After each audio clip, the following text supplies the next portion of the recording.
সৎ মায়ের সংসারে বড় হয়েছি। আমার যখন ৩ বছর ৯ মাস, তখন আমার মা মারা যায়। আমার মা মারা যাওয়ার ৬-৭ মাস পরে আমার বাবা ২য় বিয়ে করে।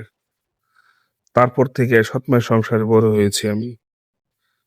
তবে সৎ মায়ের সংসারে বড় হলেও কখনো আদর, ভালোবাসা, খাবারের অভাব এসব কখনো বোধ করি নাই। আমার সৎ মা খুব ভালো ছিল।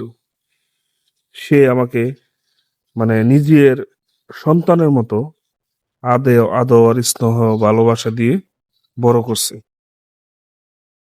সত্যি কথা বলতে আমার মায়ের অভাব কখনো আমার সৎমা অনুভব করতে দেয় নাই। একজন মা তার সন্তানকে যেভাবে কোলে পিঠে করে মানুষ করে, আমার সৎমা তাই করেছে আমার জন্য।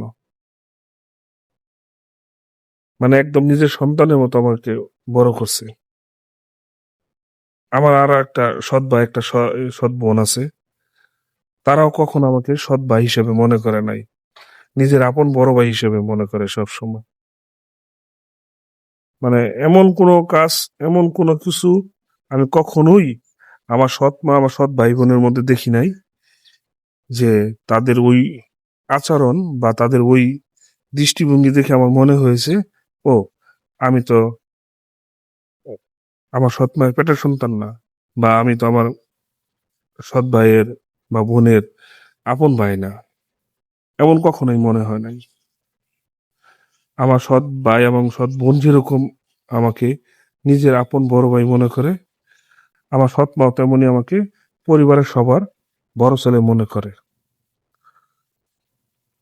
আমাকে কখনোই দুঃখ কষ্ট দেয় নাই। ভালোবাসার কখনো কমতি রাখে নাই। খাবারের কখনো অভাব বোধ করি নাই। কাপড় চোপড় আনুষঙ্গিক কখনোই কোনো কিছুর অভাব বোধ করি নাই। আমার সৎ মা এতটাই ভালো ছিল। খুবই ভালো ছিল আমার সৎ মা। এখনো আমার সৎ মা মানে আমার খুব ভালোবাসে। আমি নিজেও আমার এই মাকে কখনো সৎ মা মনে করি নাই। নিজের মায়ের কথা মনে নাই। চেহারা দেখছি কিন্তু মনে নাই তো। তবে মাঝে মধ্যে নিজের মায়ের কবরে গিয়ে দোয়া করে আসি, মাকে যাতে আল্লাহ তাআলা জান্নাতবাসী করে। এছাড়া তো দোয়া করা ছাড়া তো মায়ের জন্য, নিজের মায়ের জন্য কিছু করতে পারি নাই। আর সৎ মাকে ঘিরেই এখন আমার সমস্ত কিছু। তো আমি কখনো সৎ মা মনে করি না। কারণ যে মহিলা আমাকে গর্ব গর্ভে ধারণ না করেও আমাকে আদর, ভালোবাসা, স্নেহ দিয়ে বড় করেছে, কখনো কষ্ট দেয় নাই। ওই যে সবসময় একটা জিনিস শুনতাম, সৎ মা কখনো আপন হয় না, সৎ মা কখনো আপন হয় না।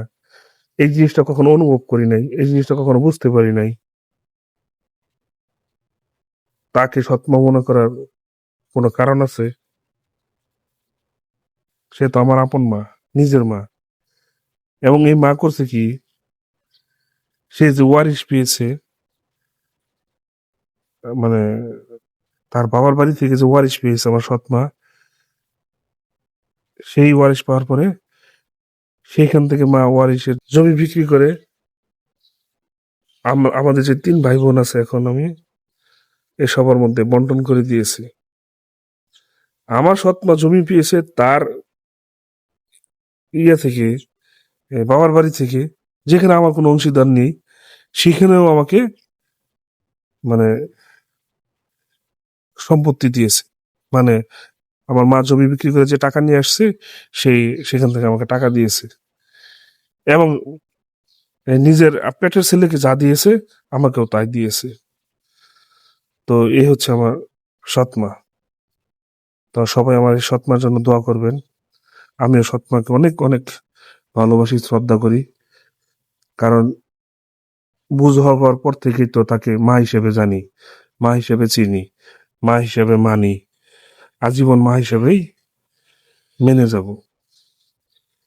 নিজের আপন মার জন্য যা করতাম তাই করব। কারণ যেহেতু সে আমাকে মানে নিজের মা মারা যাওয়ার পরেও মায়ের অভাব বোধ করতে দেয় নাই। তাকে আমি কখনো কষ্ট পেতে দিব না। সবাই আমার জন্য দোয়া করবেন, আমি যাতে আমার অঙ্গীকার রক্ষা করতে পারি,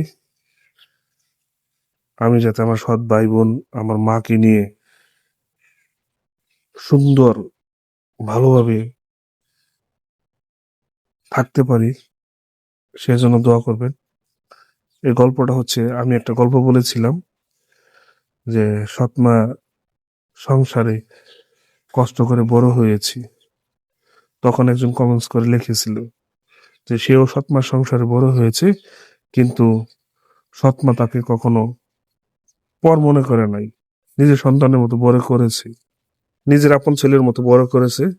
সেই গল্পটা বলেছে, তার গল্পটাই আমি আমার মতো করে উপস্থাপন করেছি। সবাই ভালো থাকবেন, সুস্থ থাকবেন। আসসালামু আলাইকুম।